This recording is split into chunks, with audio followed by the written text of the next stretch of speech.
Biz toplandık burada. Elimizden geleni yapıyoruz, yapacağız bundan sonra da inşallah Teala. Fakat gerçekten biz 2 sene oldu takriben. 20 aydan fazladır zaten bu meydandaydık. Ve bu meydanda her zaman haykırmışız, konuşmuşuz, söylemişiz, slogan atmışız ve isteklerimizi de dile getirmişiz. Rabbim hayırlara vesile kılsın, Gazze'nin kurtuluşuna vesile kılsın. Halklar elinden geleni yapıyorlar, biz elimizden geleni yapıyoruz. Bundan sonra da yapacağız inşallah. Maddi ve manevi elimizden ne geliyorsa onu yapacağız. Fakat demek istediğim şu, aslında şunu demek istiyorum. Yani bu İsrail meselesi, Gazze meselesi biraz da fertlerin, şahısların, toplumların, sivil toplumların işi değil bir bakıma. Askeri iştir.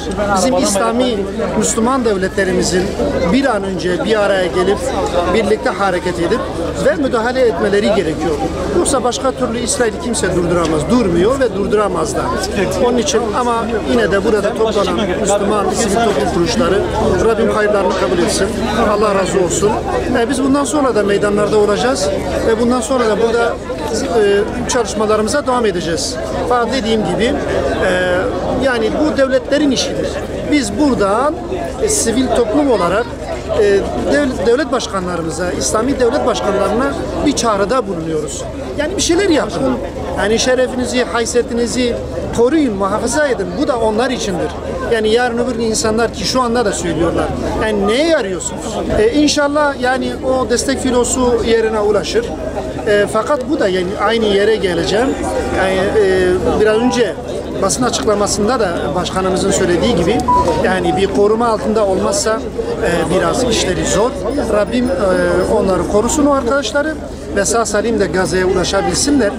Fakat bir koruma şart onun için. Ama çok değerli de buluyoruz. Gerçekten çok iyi.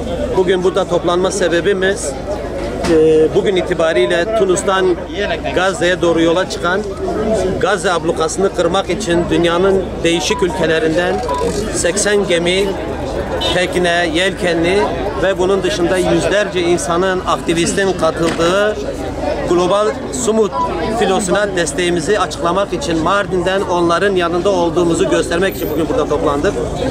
Evet, tabii ki gönül isterdi ki orada olalım. Gönül isterdi ki bu filo Türkiye'den de kalksın, Türkiye'nin limanlarından da hareket etsin. Ama bu şekilde uygun görülmüştür. Orada olmasak da bütün benliğimizle, desteğimizle onların yanında olacağız.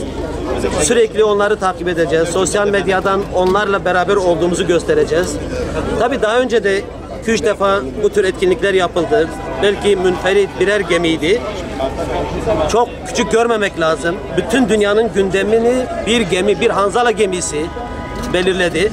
Bugün ise dünyanın çeşitli yerlerinden, birçok ülkesinden 80 üzerinde gemi gidiyor. İnşallah bu gemiler dünyanın bütün gündemini Gazze'ye çevirecek ve bu ablukanın kaldırılmasına sebep olacak ve Siyonist Yahudilerin gerçek yüzünün dünyaya yansımasına vesile olacaktır. Bununla beraber açlıkla imtihan edilen bir toplumun da üzerindeki bu kara bulutların dağılmasına sebep olacaktır.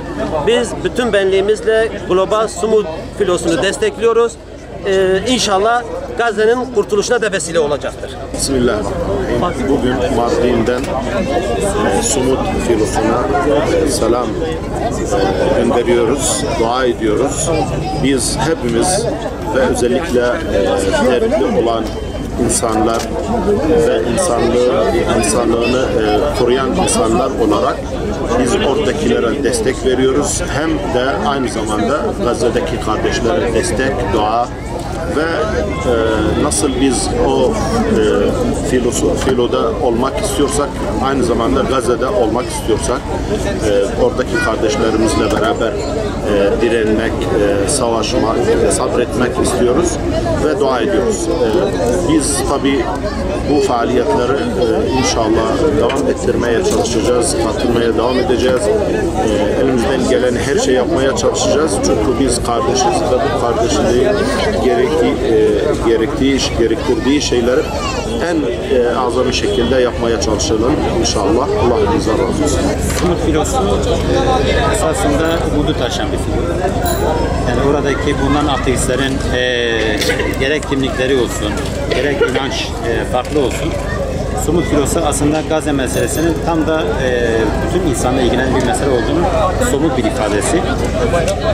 Bu bağlamda somut filosunun bu hareketi her anlamda desteklenmeli ve her anlamda da yani İsrail'in buraya yönelik yapabileceği her türlü tecavüzün önüne geçebilecek askeri önlemlerini de alması lazım. Çünkü karşımızda insanlarını kaybedecek bir grup var. Onlar muhatapların kişiliğine bakmaksızın yani çocukları bile hedef gözetmeksizin rahatlıkla ve maalesef canice katleden bir grup karşısında her şey beklenebilir. Bu anlamda bu kardeşlerimize ciddi manada destek vermemiz gerekiyor. Bugün burada yaptığımız sadece işin yani bunun ilan etmesi ve duyurulmasıdır. Gönül isterdik ki keşke o filoda da biz de olabilsek. Şartlar bazen engel oluyor bazen ama bu filonundan biz ümitliyiz. İslam ülkelerine ve devlet başkanlarına çağrımız bellidir. Az önce basın açıklamasında bunu söyledik. Yani artık söylemden ziyade eylem zamanı gelmiştir. Merhum Erbakan hocamızın malumunuzdur. Yani çok meşhur bir sözü vardır. Siyonizmin alınabileceği tek dil güçtür.